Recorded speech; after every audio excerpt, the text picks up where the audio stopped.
This is a video that I've been wanting to make for quite some time now. I guess you can put it under philosophy video, personal philosophy video, and it basically boils down to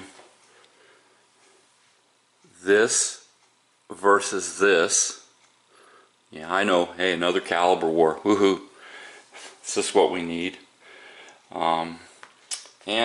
You know, why I choose to carry what I choose. You know, we all have our own personal tastes. We all like what we like. And for me, it always comes back to .45 caliber. My first handgun was an 1858 Remington cap and ball. Got it when I was 18. It took a .451 diameter round ball. Even though they call it a .44, technically it's a .45 caliber.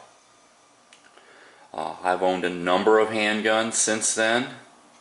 Everything from little .22 double Derringers up to .454 Casull Taurus Raging Bulls. And I always seem to come back to .45.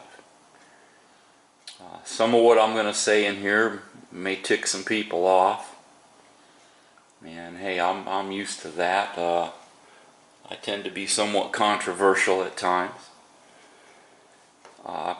Other things I say, a lot of people may agree with, but this is just a video I feel I need to make. It's probably going to end up being feature length. Can't help that. There's a lot we need to talk about,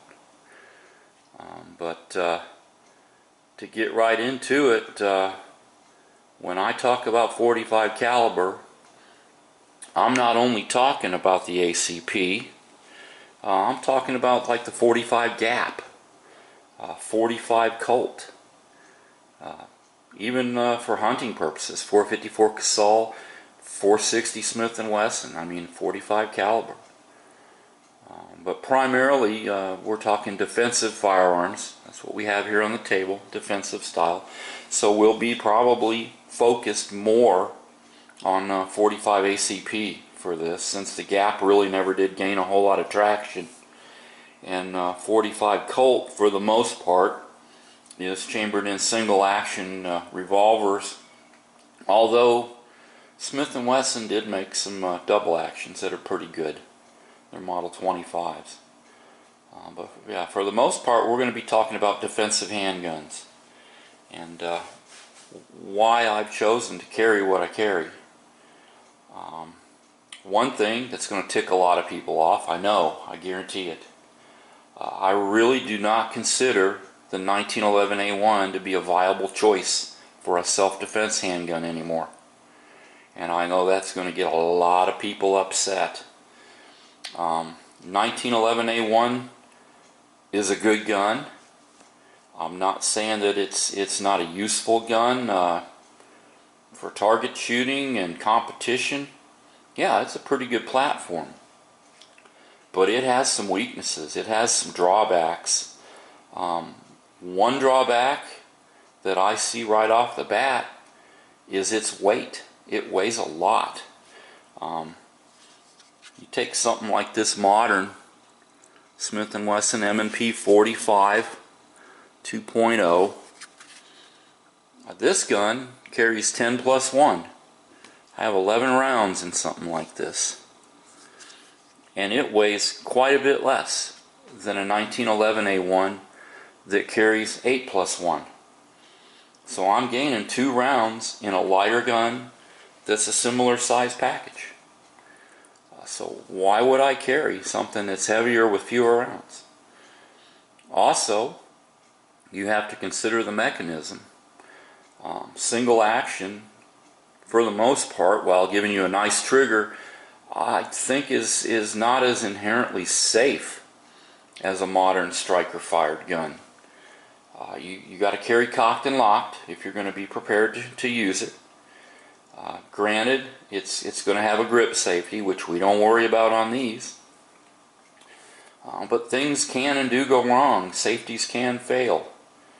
And I really do not trust cocked and locked carry with safety on and a grip safety. I've done it. I don't feel comfortable with it. So for me, it's not an option. I'd much rather have something like one of these guys where you have your little safety on the trigger, you have internal safeties, no external safeties. I don't like external safeties. I like something that I can pull, put the thing on the thing, pull the thing, and break the shot and not have to think too much about what's going on. I think in a life or death situation, heart rate's going to be up, adrenaline's going to be pumping. You may or may not have time to snick off a safety. A lot of times people forget it. I've heard about people in training classes where they'll draw and fire and they forget to remove the safety. And they have to stop and take a split second and think about, hey, you know, I got to kick the safety off to shoot the thing. So that's why none of these guns have external safeties, if you notice. Also, I'm not real crazy about hammer-fired guns. On your striker-fired, this rear area is pretty much sealed. You carry inside the waistband with a shirt over this, you're going to collect a lot of lint and dirt in this area. And with a hammer-fired gun, that's just another area that you're going to have to keep cleaned out and you're going to have to maintain. I don't have to worry about it with striker fired. It's sealed off. It also gives me a consistent trigger pull. Shot to shot to shot, this trigger is going to be the same on all these guns. I'm not going to have to adjust. Most hammer fired guns, you're going to have a double action first shot, single action follow-up shots, so you're going to have to transition. And for a lot of people, that can be a difficult transition. They'll break a shot double action, it'll hit one spot on the target, then when they move to single action, that shot has moved. It doesn't hit consistently. You stay with striker fired, you're going to have a consistent trigger pull. So for that reason, I like to stay with a striker fired gun. Modern design, I like the polymer frames. Leave one of these in your car or truck all day here in Arizona. Get into your car or truck and grab this gun, and you feel how warm these get. You couldn't grab a metal frame gun. It would burn your hand. It literally would burn your hand. It would be hard to hold. With these, not so much. They get warm, but it's nothing like a metal frame gun. I've carried Glocks. I've had the SIG 320. I have Smith & Wessons now.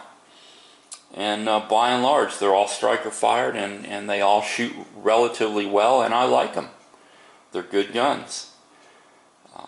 I went with 9mm for quite some time, but I feel that the 45 is a better round. And I always hear people say, well, yeah, my 9 with this modern hollow point is just as effective as this 45. I never hear them say it's more effective, or I never hear them say, oh, the 45 isn't effective and the 9's a better round. I always hear them compare their round to the 45 and say, oh, it's just as effective, it's just as good. Why be just as good? Why not get the big boy? Why not go with the original? In these shields, flush fit magazine to flush fit magazine, we're talking 7-in-1 and 6-in-1. I'm giving up one round in a gun that is relatively the same size. I mean, there's not a nickel's worth of difference between these two guns. Yeah, this is a little bit lighter, a little bit smaller in the grip frame, not a whole lot. But you give up one round. You move to your extended magazines. Now we're talking 8-in-1 versus 7-in-1. Still one round. Of course, this guy I do carry when I carry it, and I do carry 9 from time to time. I'll carry it with the 8-round magazine. So I'll have 8-in-1. I'll have 9 rounds. When I carry my 45, I normally have the 6-round mag in place. So yeah, okay, I'm giving up 2 rounds there. But I really think it's a viable compromise, given the fact that this round starts out at almost 1/2 inch. it's not going to get any smaller. If it encounters clothing or a bone or something that plugs that hollow point and stops it from expanding, it will still be nearly ½ an inch. If this doesn't expand, now we're cutting a 3/8 of an inch hole. Although if it does do its job and it expands and it works, well, yeah, it can expand and be as large as this one. I've done tests with a buddy in Tennessee. He liked to play with ballistic gel. And we tested a 124 grain gold dot plus P in his Glock 19 against a 230 grain gold dot standard pressure in my Glock 30. And we got similar results. Penetration was a little over 11 inches. Bullet diameter was 6.5, 6.8 of an inch. Similar, very, very similar results. But he did have to push his little 9mm to plus P to get the results. What would they have been if I would have pushed the 45 plus P? Got to ask yourself that. I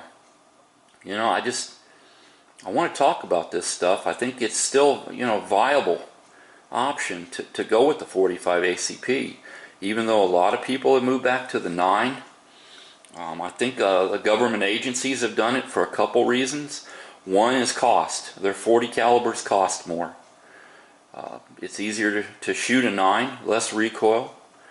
A lot of their agents are not gun people like us. They don't go and shoot on a regular basis.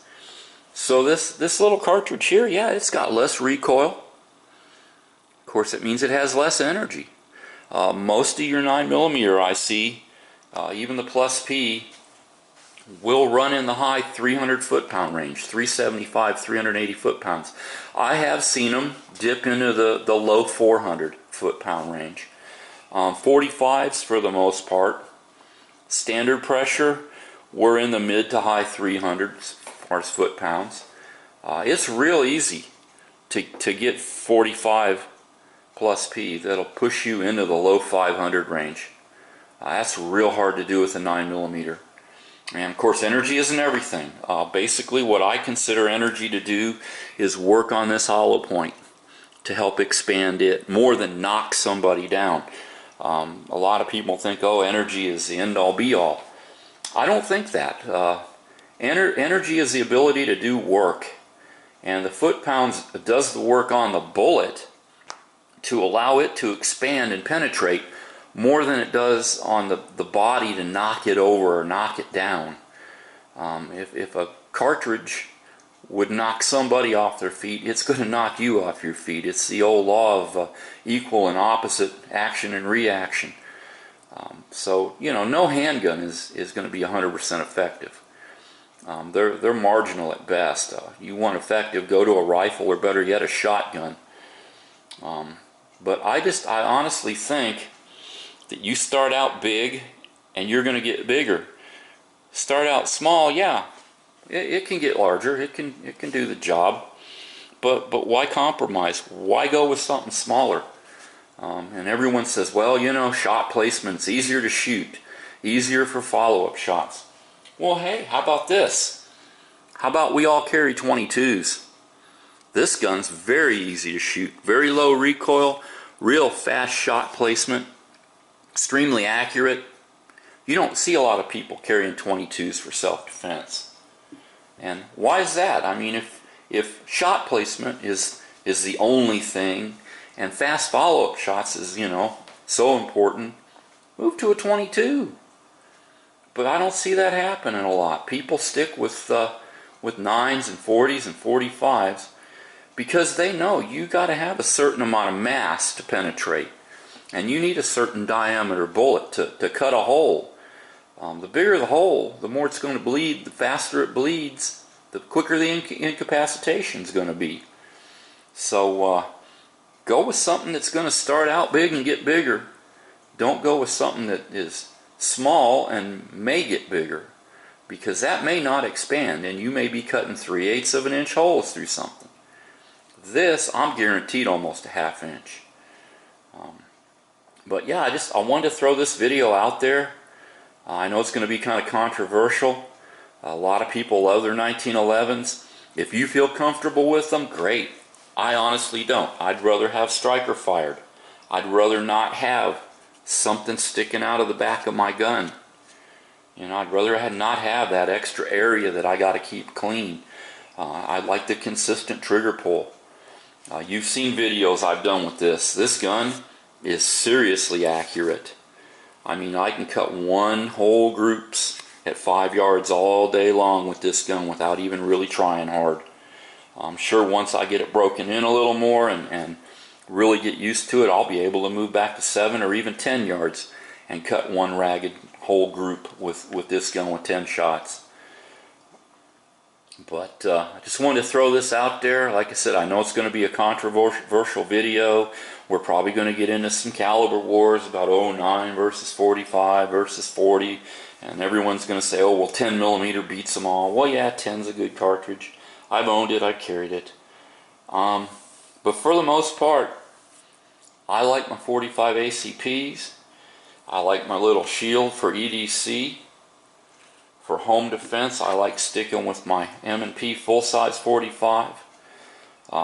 This stays subsonic, so inside a house you're going to have more of a boom, not have that supersonic crack that you get from your higher velocity. And even this with the smaller bullet, you know, yeah, I got 17-1 here, 10-1 there. I'd still much rather have these big boys than more small ones. So like I always say, either we stand up for our rights or we can sit by and watch them go away. You all have a good day. Take care. I'm going to get this out there and then I got to get ready and head out to work. So we'll talk to you later. TN.Frank out of here.